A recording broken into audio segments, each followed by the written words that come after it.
going to use the hoop as a target. So this time it's a target that's in the air. Usually our targets are on the ground, but in tennis we have to hit the ball over the net, so it's important that we have some that are in the air. We're going to start with the balloon, and we're trying to control the balloon through the hoop to our partner.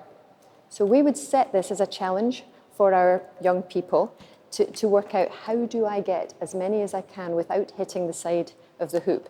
We can use right hand, we can use left hand, we could use backhand, we could use right and left hand, and of course we could use the rackets as well.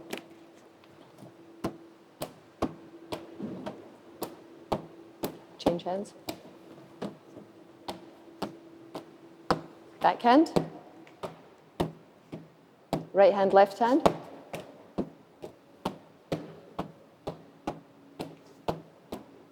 Unbelievable! We could turn that, of course, into a little competition. So once the children or young people have got used to the exercise, practice the exercise, we turn it into a, how many can you get in a row in 30 seconds?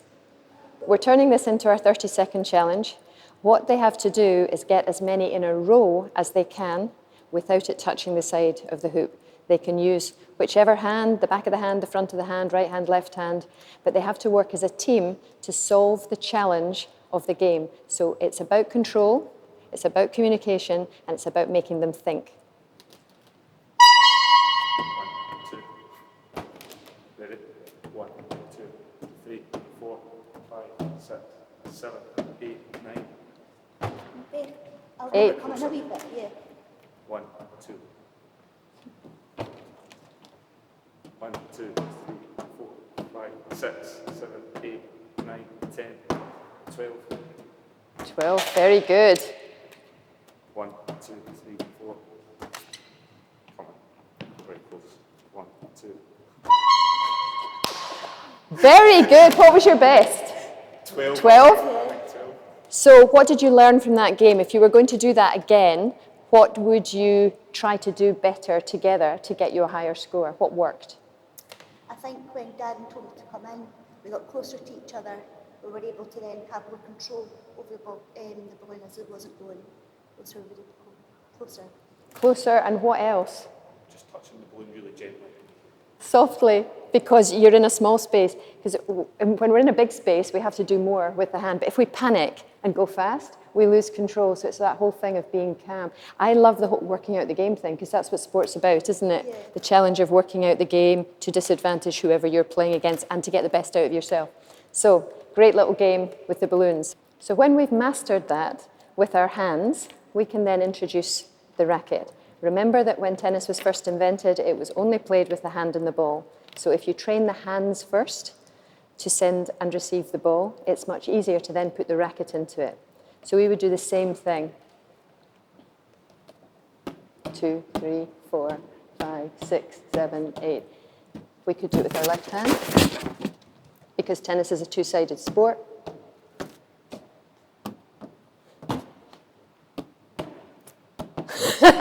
We could do right-handed backhand.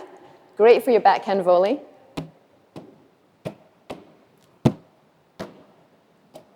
We could do rubbish. We could do racket, then hand, racket, hand, racket, hand. So lots of different ways that you could use that. We could also use the butt of the racket.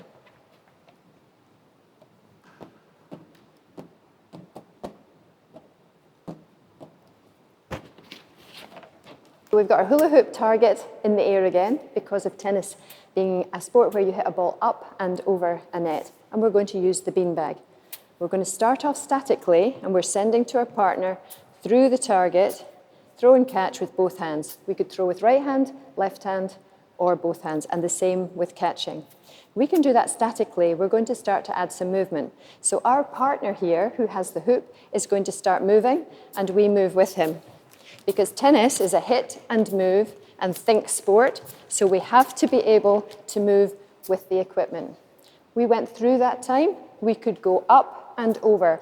In tennis, we have to be able to hit the ball up in the air, especially if our opponent is at the net, we want to lob them. We could do that one also with the moving, or we could add another beanbag. So we could be swapping the beanbags straight through, both of us straight through, and we could start to move.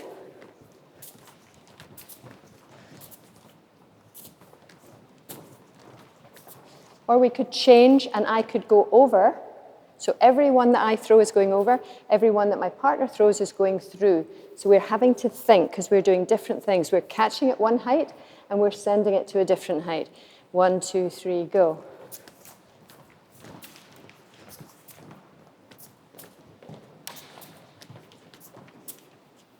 So we did all of those with the beanbag. We could also do them with the ball. So we could mix and match. Always a good idea to mix and match. It's another level of complication, which increases the challenge, which develops the skill more. So we could both go through. Go. We could both go over. So I'm going to go through. My partner's going to go over. So whatever she receives, she always sends over. I always send through.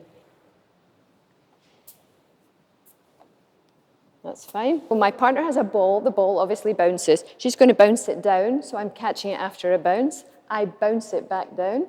But when we throw the beanbag, we throw the beanbag through the middle.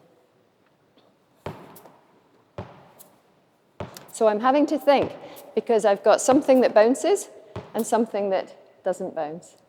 We could do that on the move as well, if we were really good.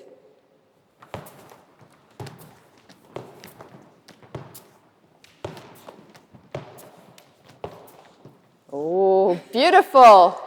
And of course, we could do that with the rackets as well. So you just keep increasing the challenge, changing the equipment, adding an extra piece of equipment, doing it with the hands first, and then moving on to the rackets. And start with one racket between two, and work your way to 2 rackets between two. As soon as they've got control of the body to control the bat or the hand to control the ball, then you can start to add the movement, and then it starts to become a lot more like what tennis will demand of you.